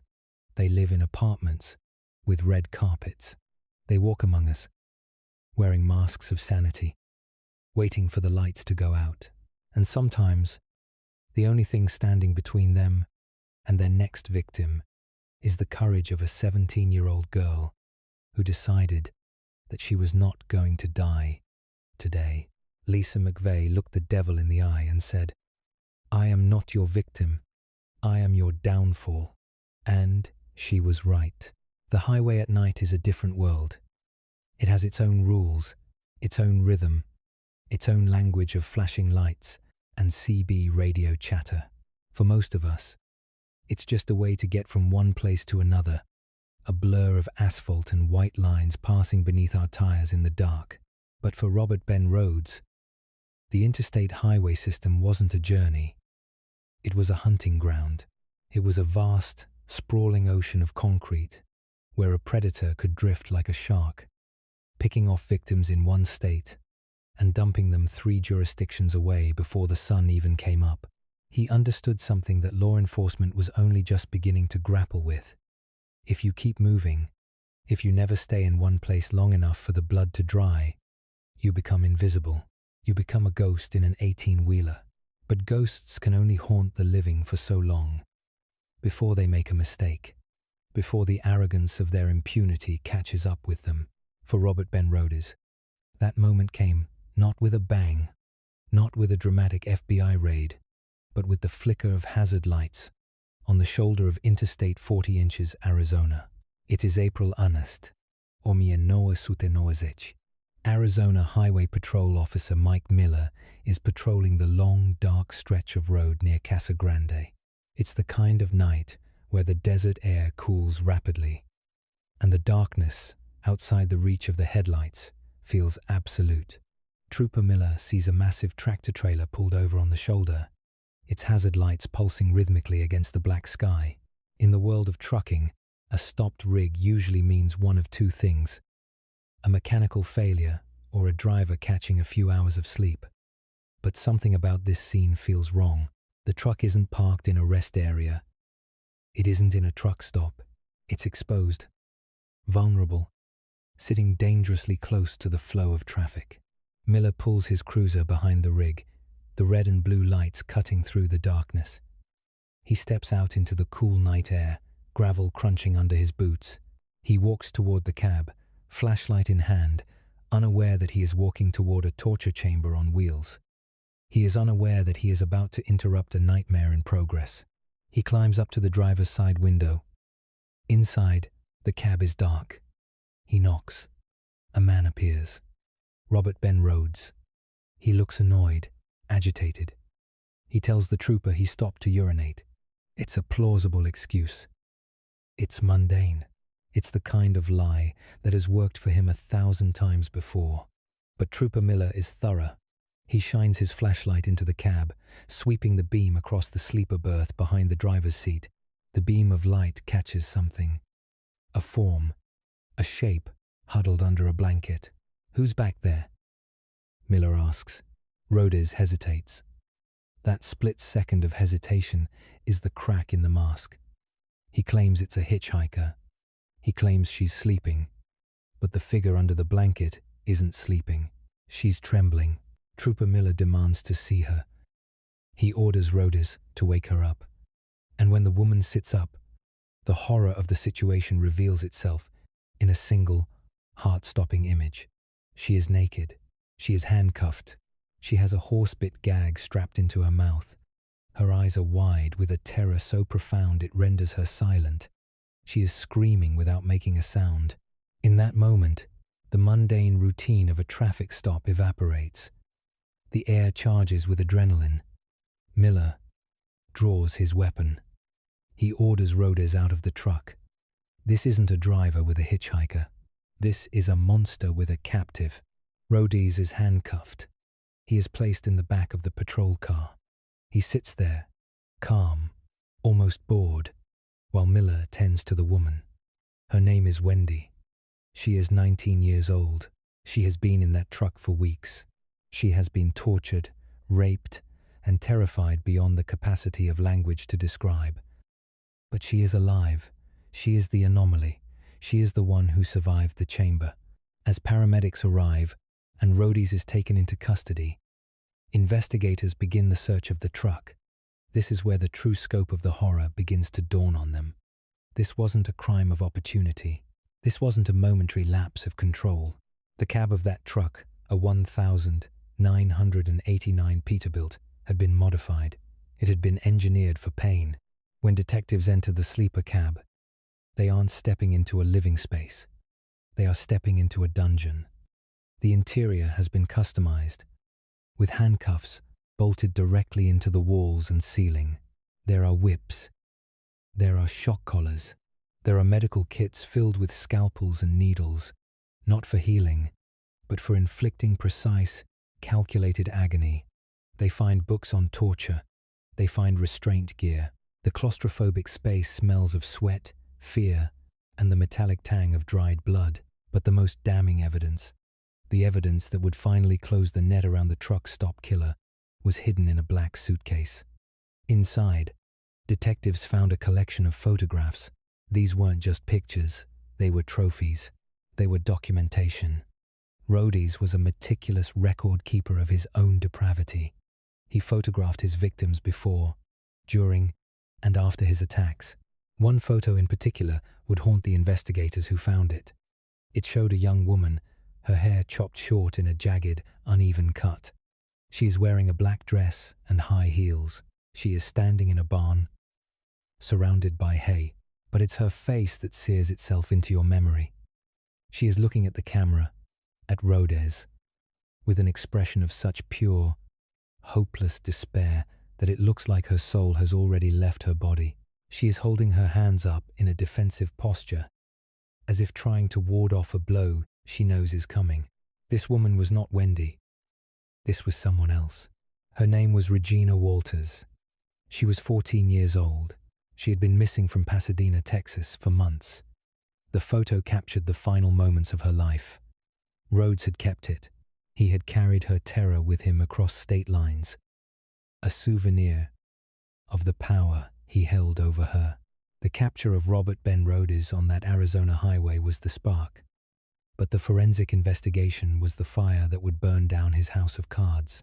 The net that closed around him was woven from the meticulous, painstaking work of connecting a man who lived nowhere to bodies found everywhere. Investigators began the arduous task of building a timeline. In the pre-digital age, this meant paper, mountains of it. They seized Rhodes' logbooks, the daily records that every long-haul trucker is required to keep by federal law. These books detailed his movements, his stops, his routes across the country for years. The methodology was simple but devastating. They took the dates and locations from the logbooks and overlaid them with the dates and locations of unsolved murders and missing persons cases along the interstate corridors. It was like watching a constellation form in the darkness.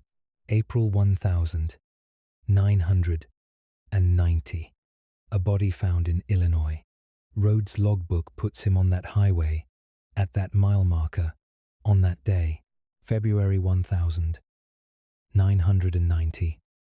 A Jane Doe, discovered in Texas. Rhodes was there, January 1989. Another body, another match. The coincidences piled up until they became a mathematical impossibility. The map of his travels was a map of death, but Rhodes was smart. He knew about forensic evidence. He knew about hair and fiber. He kept his truck clean. He often shaved his victims' bodies to minimize the transfer of evidence. He dumped them in water or remote brush to accelerate decomposition.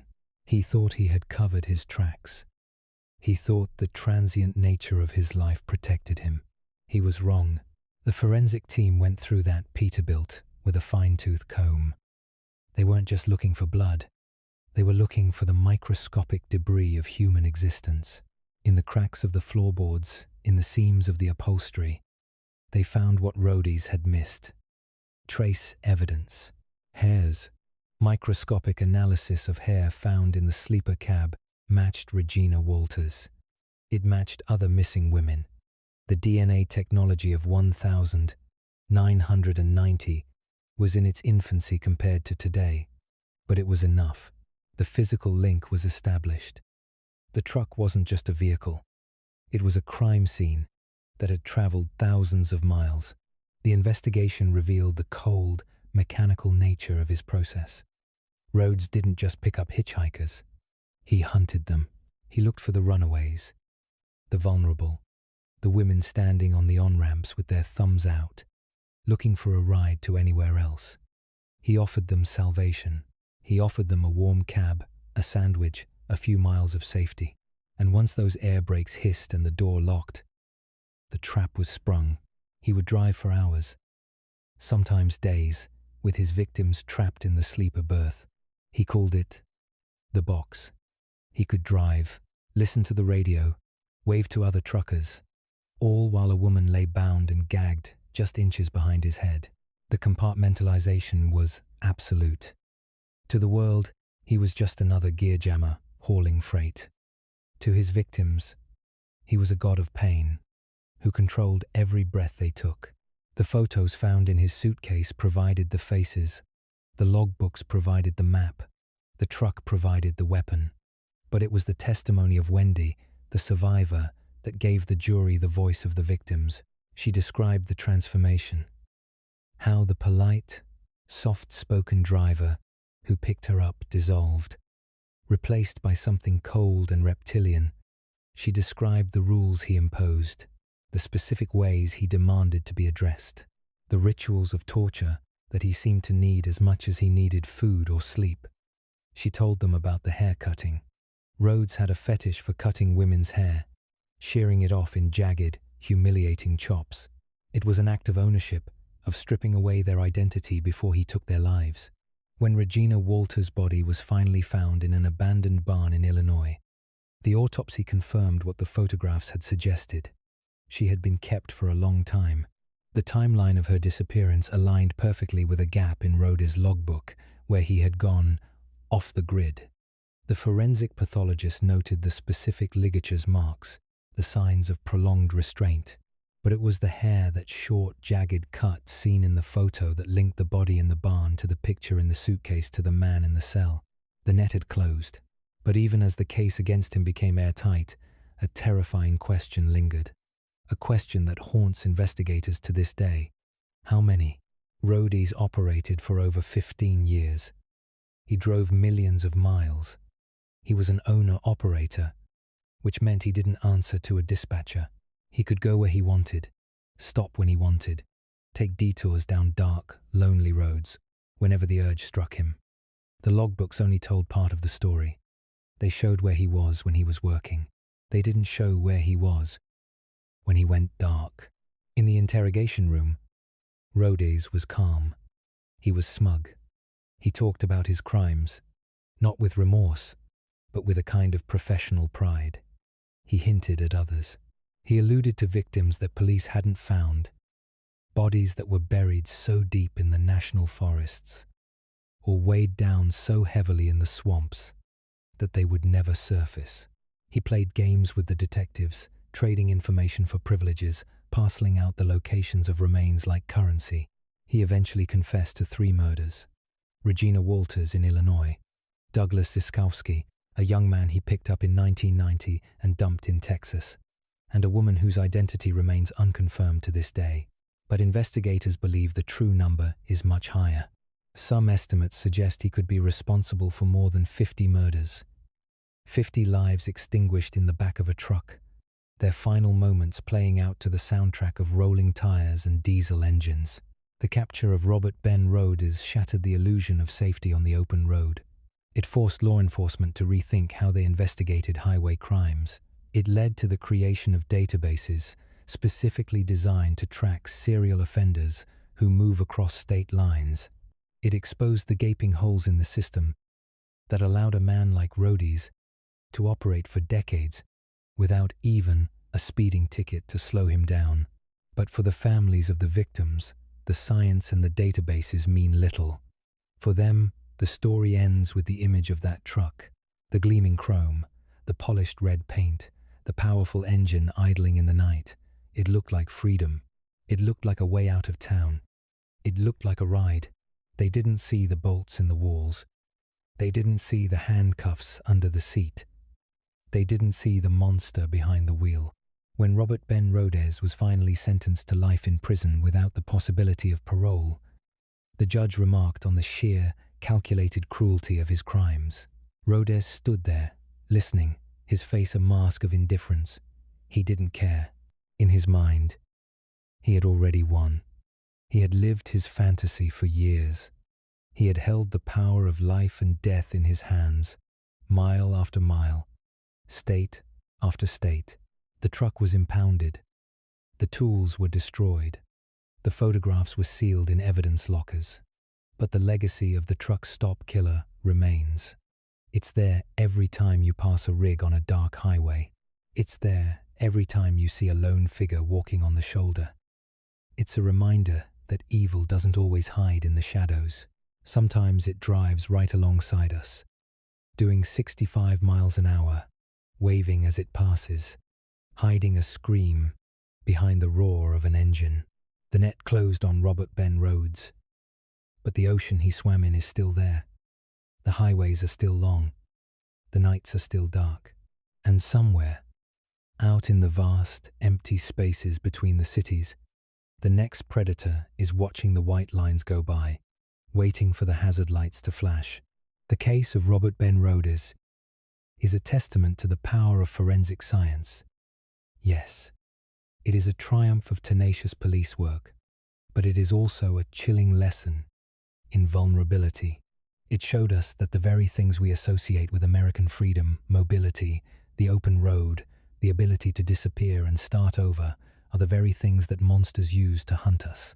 As the heavy steel doors of the penitentiary slammed shut on Robert Ben Rhodes for the final time, the silence that followed was heavy.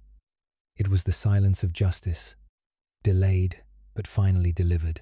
But if you listened closely, underneath that silence, you could still hear it, the ghost of a sound, The hum of tires on asphalt, the rhythm of the road, the heartbeat of a killer's hunting ground, waiting for the next driver to turn the key. And that is the most terrifying thought of all. Not that he was caught, but that for 15 years, he wasn't. For 15 years, he was just the man in the lane next to you, and you never even looked at his face. Gerard Schaefer spent the last 22 years of his life in a cage, surrounded by the very criminals he had once sworn to arrest. He spent those years writing, scribbling on legal pads, filling page after page with the graphic, twisted fantasies that lived in his head. He called it fiction. He called it art. But everyone who read those manuscripts, from the psychiatrists who analyzed him to the detectives who hunted him, knew better. They were confessions. They were memories. They were the desperate attempts of a narcissist trying to ensure that the world would never forget his name. He wanted to be studied. He wanted to be feared. He wanted to be placed on the same pedestal of infamy as Ted Bundy or John Wayne Gacy. He craved the spotlight with a hunger that was almost as consuming as his hunger for violence. But history has a way of disappointing monsters. On December 3rd, 1995, Schaefer's bid for immortality ended not with a media frenzy or a televised execution or a final terrifying interview. It ended with a shiv in the eye over a cup of hot water. A fellow inmate, tired of Schaefer's complaints, tired of his arrogance, simply removed him from the equation. There was no grand finale. There was no last stand. Just a dirty prison floor, a pool of blood, and a silence that finally overtook the man who never knew when to shut up. And that is the ultimate irony of Gerard Schaefer's life. He viewed himself as a master criminal, a genius predator who had outsmarted the system for years, a demigod who held the power of life and death in his hands. But in the annals of true crime, he is largely a footnote, a obscure, pathetic figure who died as violently and senselessly as the women he tormented. He wanted to be the American Jack the Ripper. Instead, he became just another dead inmate in the Florida correctional system. But while Schaefer's name has faded, dissolving into the grey noise of history, the silence he left behind is deafening. It is a silence that hangs heavy over the swamps and forests of Martin County, a silence that fills the empty chairs at the dinner tables of the families he destroyed. We know about Georgia Jessup and Susan Place. We know their names because their remains were found, because their stories could be told. But what about the others? Schaefer claimed to have killed more than 30 women. Sometimes he hinted at 80, sometimes more. And while serial killers are known liars, known for inflating their counts to boost their own egos, the trophies found in his possessions suggest a horror far more expansive than the official record reflects. Jewelry, teeth, personal effects belonging to women who simply vanished. Think about that for a moment. Think about the women who crossed his path on a lonely stretch of highway, who saw the badge, saw the uniform, and lowered their guard. They trusted him because we are taught to trust the uniform. We are taught that the man with the badge is the one who saves us from the monsters, not the monster himself. They got into his patrol car. They followed his instructions, and in doing so, they stepped out of the world of the living and into a nightmare that we can barely comprehend.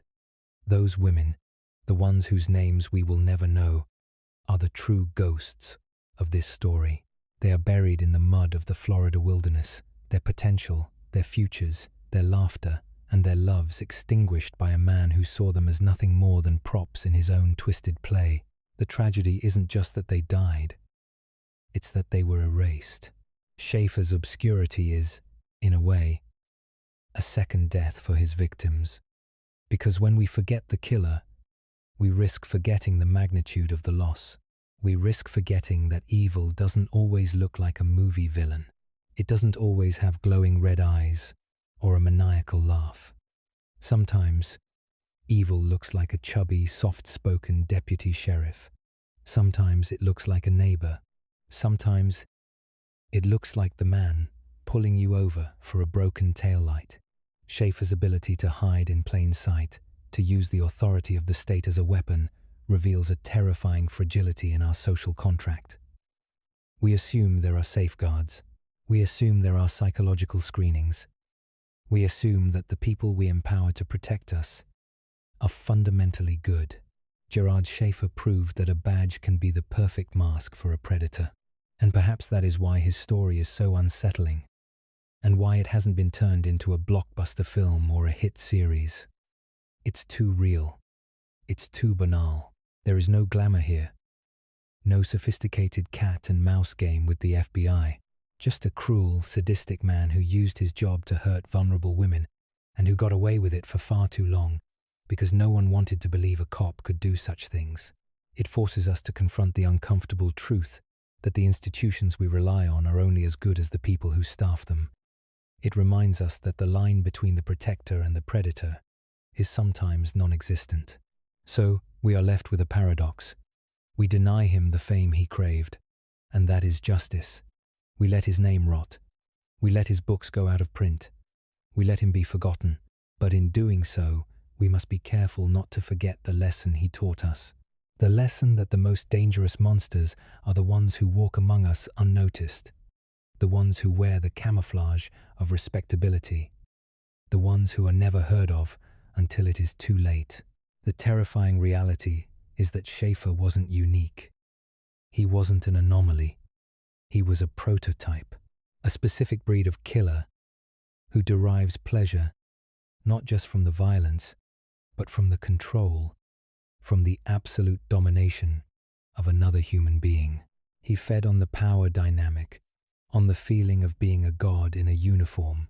And while Schaefer is gone, that psychology didn't die with him on that prison floor. That desire for control, that need to inflict pain to feel powerful, that methodical escalation from burglary to stalking to rape to murder, it is a pattern we see repeated in the darkest corners of criminal history. If the story of a man who hid his dark compulsions behind a badge and a veneer of suburban normalcy disturbs you, if the idea of a predator methodically stalking his victims and escalating his crimes over years sends a chill down your spine, then you are staring into the face of a very specific, very dangerous psychological profile. It is the same darkness that drove a man in California to terrorize an entire state for decades, moving from ransacking homes to raping women to bludgeoning couples to death, all while living a double life that fooled everyone around him. If you want to understand the true depth of that kind of deception, and how a man can harbor a monster inside him while mowing his lawn and going to work, you need to watch this video on the Golden State Killer next.